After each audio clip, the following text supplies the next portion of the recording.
Alors salut à toi, c'est Johan Eguillet, designer graphique et multimédia, et aujourd'hui on se retrouve pour une nouvelle vidéo pour ton logo, la vidéo numéro 2, et je te remercie beaucoup pour tous les retours que tu as fait sur le pour ton logo numéro 1. J'ai eu énormément de commentaires positifs sur Instagram et YouTube à propos de ce nouveau format, sur les différents commentaires que j'ai pu faire sur les logos. Donc maintenant, dans ce cas-là, on va continuer avec d'autres logos. Aujourd'hui, la vidéo, ça va être uniquement des logos de designers graphiques amateurs et professionnels. On va pouvoir voir ensemble comment réussir à peut-être améliorer, avoir un peu plus de pertinence, un peu plus de subtilité dans la création des logos pour vraiment avoir un rendu professionnel et un rendu qui soit propre à la création de la personne en question. Donc pour ça, si jamais tu apprécies et que tu as envie de donner tes avis en commentaire par rapport à ce que je dis ou par rapport au logo en question, n'hésite pas à mettre ça en commentaire, à t'abonner à la chaîne et à appuyer sur la cloche pour voir les prochaines vidéos. En tout cas, maintenant, on va pouvoir se lancer et l'objectif, comme dit, c'est ne pas froisser, c'est vraiment avoir des pistes de réflexion pour mieux réaliser les logos en question. Alors, c'est parti, maintenant, on va passer sur le premier logo. Donc, tel que tu le vois, tu as Théo Buza, graphiste freelance. Alors, comme je te l'avais dit dans la vidéo précédente, tu as une structure qui est en 5 catégories. Tu as la première, c'est quoi sans connaître, ça veut dire même si je sais d'où provient le logo, l'objectif c'est de te faire comprendre voilà, le logo, pourquoi est-ce qu'il est comme ça, sans connaître le contexte, qu'est-ce que ça peut être. Ensuite, tu vas avec le contexte savoir si c'est un graphiste, si c'est pour une boutique, si c'est pour ci, pour ça, pour quel type de client. Ensuite, je vais juger l'image, la typographie, les couleurs. À partir de ça, je vais te dire si, selon moi, tu peux l'utiliser tel quel. Et ensuite, cinquièmement, c'est tout simplement les pistes d'amélioration avec des exemples concrets pour voir comment réussir à mieux faire le logo. Donc là, on commence avec Théo Buza, graphiste freelance. Alors là, je vais prendre mes petites notes comme ça pour être sûr de ne rien oublier. Donc aujourd'hui, déjà pour commencer, il n'y aura pas d'anonymat. Parce que tout simplement, tu le vois avec les graphistes freelance, les freelance en général, très souvent on utilise des noms, prénoms pour directement se signifier soi-même. Donc c'est vraiment du personal branding, pas forcément un nom d'agence. Alors, il y a des avantages et des inconvénients aux deux. Moi personnellement, tu l'as certainement vu avec johaneguillet.com, j'utilise également mon nom, prénom. Si jamais tu veux avoir, on va dire, plus de légitimité auprès de tes clients, si tu veux faire effet agence, alors que tu es un freelance ou peut-être en collaboration avec d'autres freelance, alors peut-être que tu vas utiliser un nom d'agence. Mais moi personnellement, ça me va très bien de travailler sur johaneguillet.com, tout simplement parce que ça va être mon image, ma personne qui va être diffusée auprès de toutes les autres personnes. Si jamais je dois travailler en collaboration avec d'autres personnes, eh bien je le ferai, ou bien je sous-traite, je sais pas, d'autres freelance, d'autres trucs. Je vais peut-être relier mon client avec d'autres freelance qui ont les spécificités en question. Mais en tout cas, ce qui est sûr, c'est que moi, ça me va très bien d'utiliser mon nom, prénom. Donc ça, c'est vraiment en fonction de ce que chacun a envie de faire. Alors pour ce logo en question, Théo Buza, sans le contexte, je me dis que c'est un graphiste freelance forcément vu que c'est écrit, mais ça peut être tout type de graphisme. Là, a priori, c'est assez général, donc ça veut dire ça peut être à la fois de la création de logo, la création d'identité graphique, de site internet, peut-être du motion design. On ne peut pas vraiment savoir. Alors après, c'est un avantage. Moi, je dirais que ce n'est pas forcément un inconvénient. Moi, c'est pareil. J'ai aussi un logo qui est assez passe-partout. Comme ça me permet d'avoir quelque chose de clean que je peux facilement transmettre à mes clients. Ensuite, au niveau du contexte, eh bien, Théo Buza, c'est tout simplement un graphiste freelance, tel que c'est écrit. Et il a un compte Instagram, notamment, il fait pas mal de photographie. Donc, je vais te montrer directement. Là, je vais montrer les profils Instagram pour montrer un peu à quoi ça ressemble. Donc, Théo Buza, tu vois qu'il a déjà pas mal d'abonnés sur son compte Insta et il partage essentiellement de la photographie. Donc, tu vois que lui, il fait de la photo, graphisme, photo. Donc, voilà. Ensuite, on va pouvoir passer à la catégorie numéro 3. Donc, ce qui est les images, les couleurs, la typographie. Alors là, j'aurais quelque chose à dire. Alors, le délire déjà, au niveau de la manière de faire le logo, c'est purement subjectif. Moi, j'aime bien l'idée de la structure comme ça, la structure globale, les couleurs, le fait d'avoir des dégradés comme ça. Moi, j'aime bien toutes ces choses-là. Après, c'est un délire. C'est chacun fait ce qu'il veut. Ça marche, ça peut très bien marcher comme ça. Mais j'ai relevé 3 problèmes. À savoir, premièrement, ce que je vais dire presque tout le temps lors de la critique et de commentaires de logo, c'est tout simplement qu'il faut un logo qui soit adaptable en petit et en grand. Là, par exemple, c'est typiquement un logo qui est adaptable uniquement en grand. Ça veut dire que j'ai pas vu de logo qui est disponible en petit. Par exemple, pour un site web, si jamais tu veux utiliser ce logo-là, tu vas maximum avoir un logo qui va avoir une taille de, je sais pas moi, 100 par 100. Si jamais tu veux le mettre en dessous, enfin plus petit ou dans un menu, ça sera beaucoup trop petit, tu n'arriveras absolument pas à le lire. Donc forcément, ce logo-là, il faut réussir à l'adapter également à un petit format. Donc ça, c'est le premier point. Ensuite, au niveau de la structure, alors le graphiste freelance, voilà, ok, c'est sobre, c'est nickel, on comprend ce que c'est. C'est la petite phrase d'accroche pour comprendre qui tu es, ça marche plutôt bien. Par contre, tu as peut-être des problèmes au niveau de la structure. En tout cas, moi personnellement, je trouve que si c'est un logo qui est vraiment structuré, qui est dans ce délire-là, eh bien il faut vraiment appuyer la structure au maximum. C'est-à-dire que déjà, premièrement, tu vois le rectangle qui est ici, déjà je ne suis même pas sûr que les deux lignes-là soient parallèles. Ici, ça se voit, c'est parallèle, mais ici, je ne suis pas sûr. Mais ensuite, il faut vraiment aller à fond dans le structurel. Si tu fais quelque chose comme ça, qui a vraiment de la structure, essaye de le faire à fond. Et certainement que c'est mieux d'avoir le rectangle directement en angle droit. D'avoir ces deux lignes-là en angle droit, comme ça, tu auras des parallèles entre, par exemple, les baies, le rectangle et les différents... voilà, il faut que ce soit parallèle entre le rectangle et les différentes typographies. Comme ça, au niveau du regard, ça passera beaucoup mieux pour ton client et les personnes qui vont regarder tout ça. Ensuite, tu vois qu'il y a pas mal de petits problèmes au niveau de la typographie. Il y a des effets qui sont donnés avec le T, le U et le H. Moi, je trouve ça vraiment très bien. On arrive très bien à le lire. Par contre, il y a des petits soucis par-ci, par-là. Par exemple, le E qui rentre dans le O. Là, c'est pas forcément très élégant et tu n'arrives pas trop bien à le comprendre. Il y a trop d'espace, tu vois, entre le H et le E. Entre le E et le A, il n'y en a pas assez. Par exemple, les deux Z, ce ne sont pas les mêmes. Peut-être que avoir deux Z avec une structure globalement similaire, deux Z identiques, avec un prolongement sur le A, ça irait peut-être mieux. Tu vois, du coup, tu aurais moins d'espace ici. Le A serait plus collé au Z. Tu aurais deux Z identiques. Du coup, ça te permettrait de gérer un peu plus les espaces, les blancs et les pleins pour que le logo soit beaucoup mieux structuré. Et pour ça, il y a un peu des problèmes un peu partout. Donc, comme je l'ai dit, tu as le T, peut-être qu'il se voit un peu moins bien. Du coup, il faut faire attention parce que c'est quand même la première lettre. C'est la première chose que tu vas lire. Donc, il faut bien que tu arrives à le lire. Il faut que les pleins et les vides soient bien faits là entre par exemple le T et le H, entre le H et le rectangle, que ce soit bien géré aussi entre le U et le Z. Là, tu vois, entre le B et le U, c'est bien fait. Entre le U et le Z, voilà, un peu d'espace. Avoir les mêmes Z. Entre le E et le O, avoir peut-être aussi le E qui soit peut-être un peu plus symétrique. Tu vois, la barre, elle est un peu plus en haut. À toi de voir, essaye une fois avec une barre qui soit vraiment symétrique entre le bas et le haut de la lettre, entre le haut et le bas de la lettre. Essaye un peu tout ça pour vraiment que la structure soit peut-être mieux faite. Alors pour moi en tout cas, ce logo-là, est-ce qu'il est utilisable tel quel, utilisable pour ses clients? Alors moi je trouve que oui. Déjà, il l'utilise déjà, donc forcément, c'est que ça fonctionne pour le moment. Après, je trouve que pour avoir vraiment un logo de précision professionnelle, il faudrait peut-être aller plus loin justement dans la structure, vraiment gérer ça. Parce qu'au niveau de la couleur, moi, ça me va très bien. Le fait d'avoir ce délire-là, ça me va très bien pour un graphiste freelance. Après, c'est vraiment, comme dit, structure, structure, structure. Il y a la même épaisseur de traits partout. Par contre, il faut gérer les blancs, les pleins et tout ça pour que ce soit vraiment clean, nickel. Et là, pareil, tu vois, la barre du A, elle est peut-être trop basse par rapport à la barre du E et du H. Et du coup, on ne comprend pas pourquoi c'est aussi bas. Tu vois, donc il faut essayer de gérer un peu tout ça pour que ce soit vraiment hyper bien structuré. Et donc pour ça, j'ai regardé vite fait sur Pinterest. Après, il faudra regarder un peu plus avec des détails. Mais ce qui est sûr, c'est qu'au niveau de la structure, n'hésite pas à regarder sur Pinterest, donc le site web d'inspiration.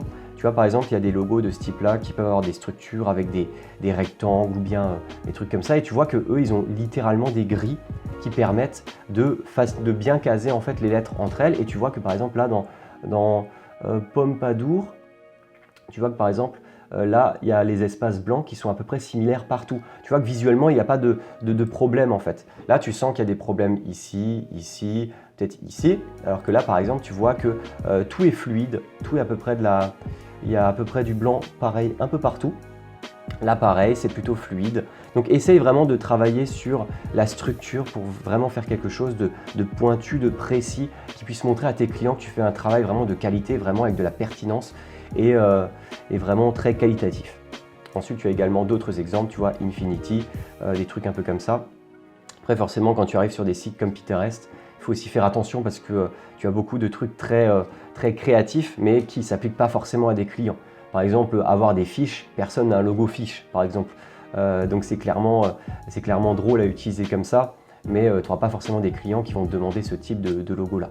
Et ensuite, tu as également ce genre de choses. Là, à la rigueur, tu aurais aussi la possibilité de faire un peu plus de contraste entre le Théo Buza et le graphiste freelance. Tu vois, graphiste freelance est un peu moins épais. Peut-être que tu le fais encore moins épais et du coup, tu verrais vraiment une structure, voilà, Voilà, contraste entre ça, c'est plein, ça c'est un peu plutôt vide, vraiment très bien structuré. En tout cas, moi j'aime bien ce logo. Il y a ces petits points, ces petits détails à régler, mais en tout cas, moi ça me va très bien comme ça. Donc maintenant, on va passer au numéro 2. Donc maintenant, on passe à Umbrella Art. Alors, c'est un logo, comme je te l'avais dit avant, tu avais à la fois des logos professionnels et amateurs. Et maintenant, on va passer du coup du côté du graphiste amateur qui fait ça justement pour sa femme ou autre. Alors là, je t'ai directement présenté le contexte, mais c'est pour que tu puisses déjà situer très rapidement la création.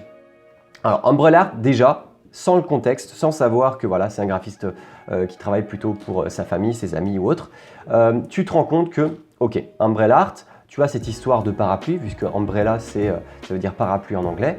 Alors après, tu vois qu'il y a un délire au niveau du parapluie, Umbrella Art.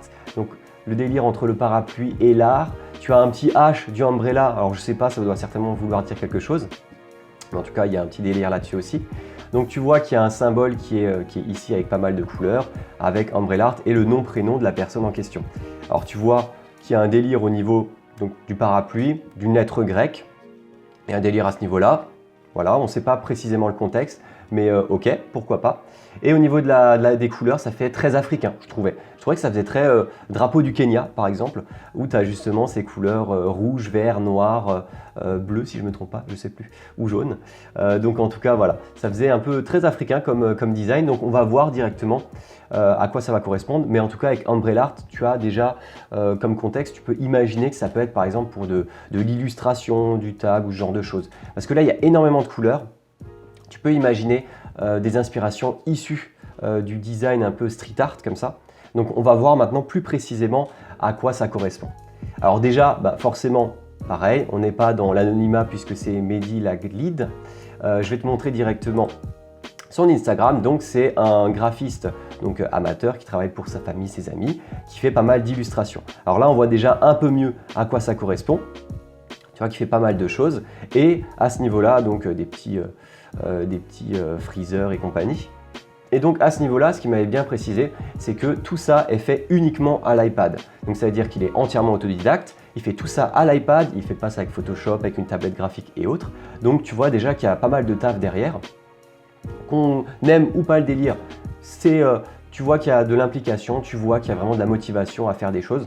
Donc franchement, c'est plutôt pas mal. Ensuite, on va pouvoir passer directement au logo et voir au niveau des couleurs, typographie et de la forme, vraiment ce qu'il y a à commenter par rapport à tout ça. Alors pour moi, l'image, bon, ok, la fusion des éléments comme ça, c'est un parti pris, je laisse. Donc Umbrella, le parapluie, le fait d'avoir ce symbole-là avec le symbole grec, ok. On part du principe, on part du constat que ça va rester ici.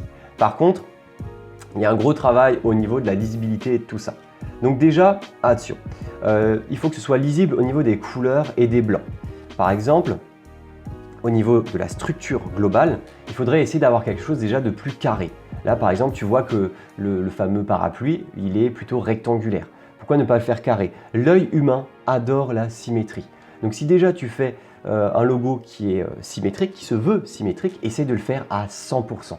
Essaye de faire de la symétrie à 100% pour que vraiment ce soit vraiment agréable à l'œil.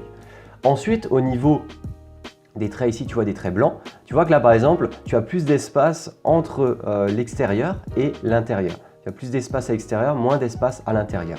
Et du coup, l'objectif, c'est peut-être d'essayer d'avoir quelque chose d'uniforme. Tu vas avoir peut-être un trait un peu plus comme ici. Tu vois, là, par exemple, c'est uniforme. Tu as la même épaisseur ici et ici. Par contre, tu n'as pas la même ici et ici. Tu vois qu'il y a un problème au niveau de la symétrie. Donc moi, au niveau du logo, ce que je ferais déjà, c'est avoir vraiment une sorte de pentagone, enfin d'octogone, c'est un octogone vu qu'il y a 8 côtés. 1, 2, 3, 4, 5, 7, 8, ok. Donc c'est un octogone, donc un format plutôt carré, vraiment symétrique. Essayez de faire quelque chose de symétrique, c'est plus important pour qu'à l'œil ça passe bien. Que les traits entre les différentes parties soient également de la même épaisseur, pour que derrière tu aies vraiment visuellement, ça donne vraiment envie. Ensuite, cet ovale là, pareil, essayez de faire quelque chose qui soit bien symétrique avec celui-ci. Peut-être que celui-ci et le cercle autour vont être un peu plus épais. D'ailleurs, je ne sais pas pourquoi est-ce qu'il y a un cercle au centre, mais peut-être que ça peut être aussi plus épais que les traits qui vont former le fameux parapluie. Alors, je vais juste te montrer rapidement ce parapluie-là. Je ne sais pas si tu connais Resident Evil, mais c'est tout simplement le logo des méchants, Umbrella Corp. Et tu vois, par exemple, tu peux très bien avoir un trait qui est régulier sur l'ensemble, tu vois, de l'ensemble des découpes. Et tu peux avoir très bien ton symbole ici, qui peut être beaucoup plus épais. Et du coup, on verra beaucoup plus facilement le symbole avec des traits plus fins pour le parapluie en question. Donc vraiment, il y a possibilité de faire des choses à ce niveau-là en gardant le parapluie, le symbole et tout ça. Ensuite, au niveau des couleurs. Par contre, là, il va falloir être peut-être un peu plus subtil. En règle numéro 1, quand on fait un logo, il faut essayer de vraiment bien gérer les couleurs. C'est-à-dire les couleurs que tu es en train de gérer là, tu en as déjà peut-être trop, premièrement. Et deuxièmement, c'est peut-être des couleurs trop primaires. Donc ça veut dire que dans un premier temps, il faudrait essayer de réduire peut-être les dégradés à maximum 3 dégradés plus une couleur standard. Donc ça peut être par exemple 3 dégradés maximum dans l'ensemble du parapluie plus une couleur noire ou grise, donc plus neutre. Et ensuite, c'est vraiment de ne pas en avoir trop et avoir des couleurs plus subtiles. Alors, pour ça, dégradé. Alors, recherche dégradé. Tu peux très bien trouver des dégradés comme ça. Non, vous me directement trouver des photographies. Alors, gradient.io, je ne sais pas s'il peut directement. Alors, gradient.io, tu vois, par exemple. Ici, par exemple, quand on arrive sur un site de ce type-là, donc Gradients.io, eh bien, tu vois directement que tu as des dégradés qui sont vraiment stylisés. Donc, tu vois qu'ils sont vraiment prévus à utilisation web, notamment, donc à affichage par écran. Et tu vois que tu peux utiliser ce type de dégradé directement pour ton logo. Donc, ce logo-là, tu peux très bien imaginer que tu utilises 3 dégradés. Ça peut être un dégradé qui est plus dans le jaune, ensuite un plus dans le bleu et l'autre plus dans le violet. Tu combines ces trois dégradés et peut-être que ça te fera du coup un rendu beaucoup plus impactant et beaucoup plus classe, beaucoup plus professionnel. Même si le logo de la personne en question reste une personne amateur, eh bien autant donner directement le maximum pour avoir une création qui soit vraiment au top, aux petits oignons, pour réussir à montrer que tu as de quoi montrer ta qualité de travail à l'aide de ton logo. Alors pour ça, je continue à regarder un peu tout ça. Ensuite, au niveau des typographies, moi, ce que j'avais conseillé, c'est que là, les typographies, déjà les couleurs, ça, on oublie. Si déjà tu as tellement de couleurs dans le symbole, tu ne mets pas de couleurs dans ce cas-là dans la typographie ou dans le nom du logo. À la rigueur, tu peux en avoir 2 maximum, mais pas plus. Donc vraiment, maximum, tu en utilises 2. Ça pourrait être par exemple Nutella, tu vois, tu as le N qui est en rouge et tu as le reste qui est en noir, et pourtant, il n'y a pas de symbole. Et bien là, ça serait maximum de couleurs. Et là, tu vois déjà qu'il y a un monsieur, Mehdi, Laglid. À un moment donné, ça fait beaucoup trop. Déjà, le monsieur, il faut faire attention. Monsieur avec M majuscule R point, ça c'est en anglais. Ça veut dire qu'en français, normalement, tu as seulement un M point. Tu n'as pas de R. Le R n'existe pas en français. Ensuite, ça complexifie justement le logo d'avoir le monsieur. Peut-être laisser Mehdi Laglid directement avec Umbrella Art. Ensuite, au niveau des typographies, essaye de voir si tu peux avoir un contraste entre les deux. Une typographie pour un logo doit être plutôt épaisse, doit être un peu plus bold que ce que tu as actuellement. Cette typo-là, je t'avouerai que j'aime pas trop. Et elle ne fonctionne pas très bien pour un logo. Parce que quand tu vas la mettre en plus petite, tu ne vas pas trop comprendre et elle ne va pas vraiment en accord avec le symbole ou bien avec le Mehdi Laglid juste en dessous. Donc derrière, essaye vraiment d'avoir 2 typographies qui soient vraiment complémentaires. Peut-être une typographie un peu plus soft, un peu plus clean. Là par exemple, je suis d'accord, les typographies aujourd'hui avec l'ensemble des marques commencent à se ressembler de plus en plus. Mais à un moment donné, c'est parce que c'est ce qui fonctionne le mieux pour vraiment avoir quelque chose qui puisse être lisible en petit et en grand. Par exemple Chanel, typographie très sobre, Adidas, HBA, tu vois, des typographies très clean qui elles se voient très bien et arrivent très bien à se lire. Donc c'est exactement ce que j'ai pour mon propre logo Joie d'Égaler. Donc vraiment avoir une typographie qui soit un peu plus clean pour Umbrella Art ainsi que le nom prénom. Donc pour ça, essaye de voir les typographies que tu peux avoir, essaye de tester justement sur Pinterest, regarde des typographies, va sur Google Fonts par exemple. Dafont, essaye d'éviter parce que ce n'est pas forcément des typographies qui sont professionnelles ou bien faites, il n'y en a pas énormément, donc vraiment à faire attention à ce niveau-là. Donc en tout cas, voilà, essaye de regarder, voilà pour ça. En tout cas, ce qui est sûr, c'est que pour le 4e point, est-ce que ce logo est utilisable tel quel? Alors peut-être que dans un domaine amateur, c'est utilisable et il l'utilise déjà aujourd'hui, mais ce n'est pas suffisant. Ça veut dire que si on veut une qualité professionnelle ou une qualité amateur jusqu'à professionnelle, eh bien autant aller au-delà.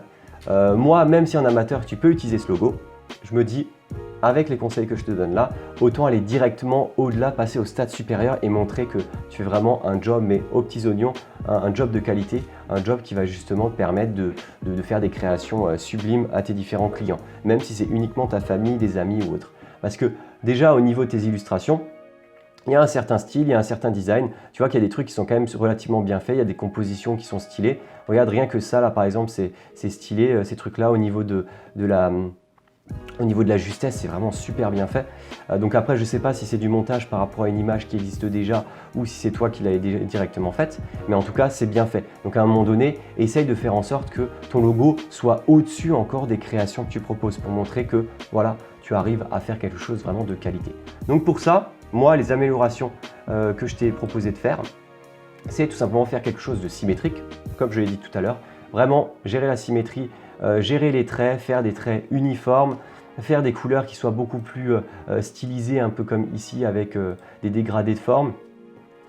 Faire quelque chose de symétrique carré, gérer les typographie plus sobre. Si tu as un symbole qui est déjà complexe comme ça, il faut que tu contrastes avec quelque chose de plus sobre ici. Peut-être une typographie un peu plus grasse pour le umbrella art et un peu plus fine pour le nom-prénom. Comme ça permet d'avoir du contraste dans l'ensemble de ton logo. Symbole plus nom-prénom. Ensuite, tu as également contraste entre les deux typos, ok, les deux dégradés et les exemples de dégradés ici, avec notamment le nom, prénom ainsi que le nom de ton logo qui sera dans une couleur neutre. Et j'ai également fait un bonus, c'est-à-dire que tu m'as demandé directement ce que j'en pensais de ta carte de visite. Donc la carte de visite, tu vois que c'est encore un autre délire. Et à ce niveau-là, on va voir ensemble ce qu'on peut en dire. Alors ce qui est sûr, c'est que quand tu regardes cette carte de visite, tu te dis c'est du street art. Voilà, c'est du street art, tu vois que tu as un tag, tu as ton logo ici, tu as le tag, c'est assez sombre et tout. Donc là déjà, ce qui est sûr, c'est que tu as envie de montrer, de mettre en avant le fait que tu fais de l'illustration. Donc déjà, ça, on le voit beaucoup mieux avec ta carte de visite qu'avec ton logo. Avec le logo, on ne sait pas trop, ça peut être un designer graphique qui fait de l'identité, du site web, du logo, on ne sait pas trop. Là, on sait déjà que c'est axé sur l'illustration et le street art, ce qui est déjà plus légitime quand tu regardes ton compte Instagram. Ensuite, au niveau de la structure, imaginons si tu veux garder justement ce umbrella art tel quel, ce qu'il faut faire, c'est gérer un peu les marges. Ça veut dire qu'il te faut un peu plus de marge ici, un peu plus de marge ici et un peu plus ici. Essaye de prendre ce umbrella art ici, essaye de le mettre en plus petit, un peu plus au centre pour que ce soit mieux équilibré. Pas besoin que ton logo fasse toute la longueur de ta carte de visite. Si tu l'as comme ça au centre un peu plus petit, ça sera vraiment clean, nickel et ça fera son effet. Ensuite, quand je regarde le umbrella art ici, pourquoi est-ce que tu ne l'as pas utilisé tout simplement en noir et tu l'utilises dans ton logo ici? Voilà, à la place de ça, avant on parlait d'une typographie qui était un peu sobre, mais pourquoi est-ce que ton umbrella art, tout simplement, tu n'utilises pas celui-là, tu le mets sur fond noir, tu mets juste des traits noirs comme ça, tout ce que tu as là en dégradé rose, magenta jusqu'au violet, tu prends tout ça, tu le mets en noir et tu l'utilises comme logo ici. Tu le mets là et ensuite tu as un Mehdi Ladi qui lui est beaucoup plus sobre juste en dessous. Franchement, à tester, mais ça pourrait être juste top. En tout cas, pour quelqu'un qui fait de l'amateur, tu vois qu'il y a du taf, qu'il y a du travail. Donc, essaye d'aller de l'avant, essaye de soigner peut-être un peu ça là, pas forcément avoir un 0,7 avec des points, peut-être mettre des tirets ou peut-être pas de tirets, peut-être une petite icône avec un téléphone et éviter de mettre du souligné qui correspond notamment à des liens sur des sites internet. Mais en tout cas, on peut voir que là, il y a du travail. Essaye de gérer tout ça. En tout cas, il y a de quoi faire et de quoi améliorer les choses pour que vraiment tu arrives à aller au stade supérieur. En tout cas, pour les cartes de visite, si jamais tu veux rester sur ce délire de street art illustration, reste sur cette carte de visite, essaye de l'améliorer pour qu'il y ait plus d'équilibre, que ce soit plus symétrique, qu'il y ait plus de marge et de qualité de lecture. Mais si jamais tu veux quelque chose qui te permette de vendre tes services à des clients ou des personnes qui ont besoin par exemple d'un logo, quelque chose d'un peu plus pro, n'hésite pas à regarder quelque chose d'un peu plus sobre. Ok, des fois les cartes de visite peuvent se ressembler, mais à un moment donné, en faisant par exemple du fond blanc avec l'écriture comme ça très sobre, avec justement quelque chose de plus fourni au recto ou au verso, tu auras la possibilité du coup de te faire des clients un peu plus premium. Tu vois par exemple Louise Millon. Elle, par exemple, tu vois qu'elle a mis son logo en grand d'un côté et de l'autre côté, tu vois, tu as les informations en tant que telles. Donc voilà, si jamais, n'hésite pas à aller sur Pinterest, tu regardes les cartes de visite, tu regardes ce qui peut se faire et puis il y aura toujours moyen de trouver une solution pour améliorer les créations en question. Donc voilà, en tout cas, j'espère que ça vous a plu, ce second format pour ton logo avec le logo justement de Théo Bouza où là il faut un peu plus de structure et le logo de Umbrella Art où là il faut gérer un peu tout, un peu la structure, un peu les couleurs, un peu la typographie pour réussir à passer d'un logo amateur à un logo un peu plus pro et également pour la carte de visite. Donc si jamais toi tu as envie que je fasse des commentaires également et que je te donne des pistes d'amélioration pour ton logo ou pour des créations un peu diverses, là, ce qui était intéressant, c'est que j'ai pu faire le logo et il m'a proposé la carte de visite en plus pour que je puisse commenter directement là-dessus. Donc n'hésite pas à m'envoyer ça sur l'adresse mail que je te laisse ici, donc hello@pourtoifreelance.fr. Et puis moi, je te dis à très bientôt pour une prochaine vidéo pour ton logo. Alors n'hésite pas à laisser un like, un commentaire, à t'abonner à la chaîne et moi je te dis à très bientôt. Allez, ciao!